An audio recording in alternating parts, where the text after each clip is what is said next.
vai tentar entender por que o Brasil, que é um país tão grande, um dos maiores do mundo, nas relações internacionais aparece tão pouco. Por que a gente tem essa relação tão estranha entre o nosso tamanho e aquilo que a gente acha que a gente gostaria de ser perante os olhos dos outros países, perante o resto do mundo, aquilo que a gente acha que a gente merece ser ouvido, ser respeitado, ser temido até, se vocês quiserem, porque tem essa diferença tão grande entre o que a gente acha que deveria ser, o tamanho do nosso país e o peso que a gente tem nas relações internacionais. Se você levar em consideração os dados econômicos, por exemplo, nós temos a 8ª maior economia do mundo, mas apenas 1% do comércio internacional. Se você levar em consideração tudo aquilo que exportações e importações representam no produto interno bruto brasileiro, dá mais ou menos 22%. E desde que por estas terras a Porto Cabral, se você desconsiderar os chamados, a chamada monocultura da exportação, nós nunca tivemos muito mais que isso. Somos uma economia pouco fechada, somos uma economia de pequena projeção internacional. Do pau-brasil ao soja, o mesmo destino? Mais ou menos, porque nós fizemos também, já há bastante tempo, uma escolha pela substituição de importações. Isso acabou potencializando, né, essa vocação meio que insular do Brasil. Nesse momento, o Brasil olha para fora e o mundo é outro, né? Quer dizer, nós estávamos passando pela terceira revolução tecnológica, a economia digital mudando completamente as relações de produção internacionais. Vamos para a indústria 4.0? Não, isso ainda não. Estamos ainda nos anos 90, o Brasil tentando ter algum tipo de modernização, a China vira o grande produtor internacional e o Brasil ainda, concordando com o nosso colega, voltado para os produtos e para os problemas internos. Geografia conta, geografia importa. Em que sentido? A mesma geografia que nos favorece do ponto de vista dos recursos naturais e de sermos uma grande potência agrícola, falamos aqui do pau-brasil, a soja, é a mesma geografia que nos isola em relação ao mundo. E zonas de tensão nas quais as disputas de poder são mais cruciais para a compreensão da distribuição de poder no mundo. Mas isso não é uma bênção? Por exemplo, a gente vê parte da idade do pessoal que está aqui. Nenhum deles está aqui preocupado se vai morrer ou vai matar num conflito militar. Isso não é uma bênção? Sim, mas aí é outra pergunta. Você está perguntando se o Brasil tem uma representação, tem uma projeção externa aquém das suas dimensões. Eu acho positivo que nós sejamos um país pacífico. Somos até constitucionalmente e por doutrina diplomática, um país que busca a solução pacífica de controvérsias, a não intervenção, a não ingerência. Então, isso é bom, em si é bom. Por outro lado, talvez um pouco da nossa falta de uso da musculatura, da força, né, do fator de poder estratégico militar, nos quite alguma possibilidade de projeção externa. Deixa eu provocar, então, Marcos, com essa figura de linguagem que você usou, né? O que falta ao Brasil, em primeiro lugar, é a vontade de projeção internacional transformado num projeto de inserção internacional. Isso é que nós nunca conseguimos fazer. De modo que dessas três esferas que tradicionalmente a gente avalia as relações internacionais, projeção de poder, projeção de prosperidade, projeção de influência, o chamado soft power, aquilo que deveria constituir o principal interesse brasileiro, que é a projeção de prosperidade, nunca mereceu a atenção necessária. Os militares não tinham isso na cabeça? Sim, eles tinham, mas aí até a velha frase, é a economia, né? Do ponto de vista da estrutura e do dinamismo da economia brasileira, a visão toda era de criar um grande mercado consumidor interno, fazer a nossa indústria interna e a gente pode comparar, por exemplo, com o que a Coreia fez no mesmo período, né? A Coreia fez uma indústria voltada para exportação. A Coreia fez uma indústria voltada... Para do Sul, para ninguém confundir. Então, sem dúvida, mas você tem que separar aqui que era um discurso dos militares e em algumas áreas onde, de fato, eles tiveram algum tipo de tentativa de projeto, do que foi o projeto econômico do período.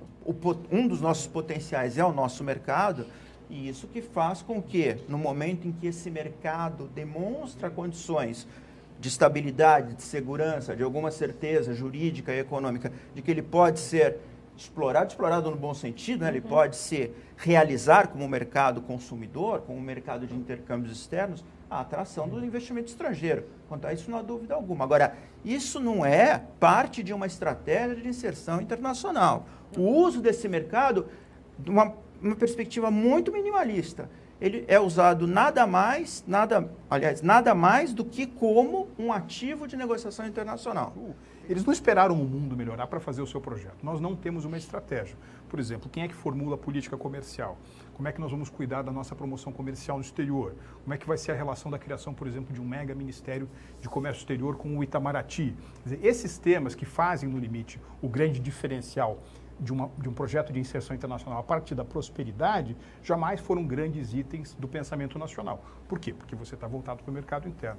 E aqui, voltando a um tema também que ele mencionou, que eu acho muito interessante, é verdade que por conta do tamanho relativo do Brasil, em várias ocasiões nós oscilamos entre a 4ª e a 5ª posição como maior destino de investimento estrangeiro direto para o mundo. Mas não necessariamente pelas melhores razões. É como você aqui tem um mercado muito fechado, 200 milhões de habitantes, e é um país de renda média, a maneira de você vender aqui dentro, a preços médios muito superiores ao mercado internacional, é vir montar operações no Brasil. Não é, por exemplo... 17 montadoras de automóveis no Brasil. Exatamente. O maior número do mundo. E continuam ganhando subsídios inacreditavelmente elevados. E continua a ser protecionista, sendo hoje o principal óbice o avanço da negociação entre União Europeia e Mercosul.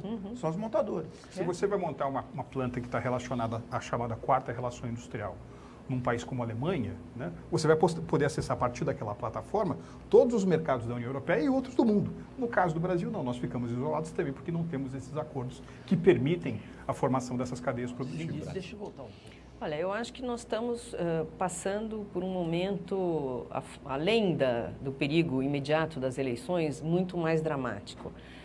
Não só a globalização está aprofundando e radicalizando, como a geografia econômica internacional está passando exatamente por conta das novas tecnologias por um novo rearranjo. E eu concordo novamente com vocês dois, quer dizer, o tamanho do nosso mercado é um ativo e é um passivo. Por que isso? Eu acho que nós temos uma diplomacia que foi formada nos anos 60, muito baseado na toda a visão cepalina de substituição de importações. Acho que recentemente o Itamaraty começa a repensar o seu papel. Eu me lembro de ter questionado alguns embaixadores sobre o papel das embaixadas como importantes na questão comercial, e os embaixadores olhavam isso, você é de lá, você sabe, quer dizer, eles eram seres superiores. A questão do comércio era uma questão menor que não cabia ao Itamaraty. Cavaleiros não mexem com essas coisas. Exatamente. Isso está mudando. O Itamaraty finalmente está tendo um papel muito mais proativo atualmente. Mas nós temos uma indústria, principalmente se você pensar o que é uma Fiesp, que está sentada na Avenida Paulista exigindo o quê?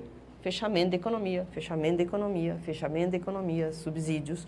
Nós temos um BNDES que deixou de pensar estratégias. O BNDES foi muito importante para pensar a abertura da economia. O BNDES tinha um papel proativo de pensar transformações, pensar inserção internacional. Não é só o econômico, né? É o econômico, o político e o estratégico. É isso que a gente tem que olhar quando tentar aferir o potencial externo de um país. Eu acho que a gente tem algumas coisas que a gente ensaia a ser, saindo um pouco do econômico puro. Por exemplo, o tema ambiental, um tema mais político, né, mais do soft power, mais da governança multilateral, no qual o Brasil tem já uma reputação executiva, o Acordo de Paris, sobre as mudanças climáticas. Das mudanças climáticas, mas isso, novamente, isso não se inscreve numa estratégia de inserção internacional. Isso parece que é um fato isolado, é um determinado grupo de pessoas que se especializam naquele tema, granjeiam boa reputação externa e conseguem fazer andar agendas a partir do que não é o nosso mercado, mas é o nosso ativo verde ambiental, né? Que é em si mesmo algo que a gente pode bater na mesa. Florestas, agricultura sustentável, matriz energética, bacias hidrográficas, etc. Outro assunto que eu acho também a gente não conseguiu trazer para a equação, que vai definir o nosso potencial de inserção externa, é o tema da defesa, é o tema estratégico militar.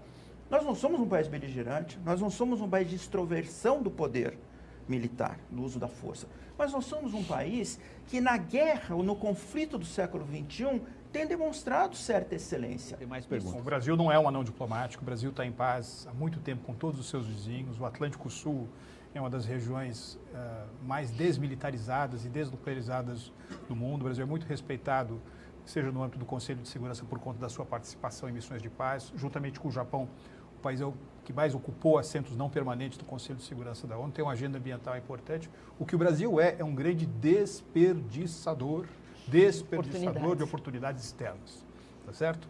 Mencionou-se aqui os governos militares. Curiosamente, a ideia do desenvolvimento autárquico veio com uma diplomacia terceiro-mundista, tá certo? Mais recentemente, quando o mundo teve uma grande liquidez internacional, característica dessa ascensão da China, nós poderíamos ter aproveitado melhor, não fizemos reformas estruturais, ou seja, o Brasil, sabe aquela expressão serial killer? O Brasil é um serial killer de oportunidades. E a vocês, muito obrigado pela audiência. Até o próximo programa.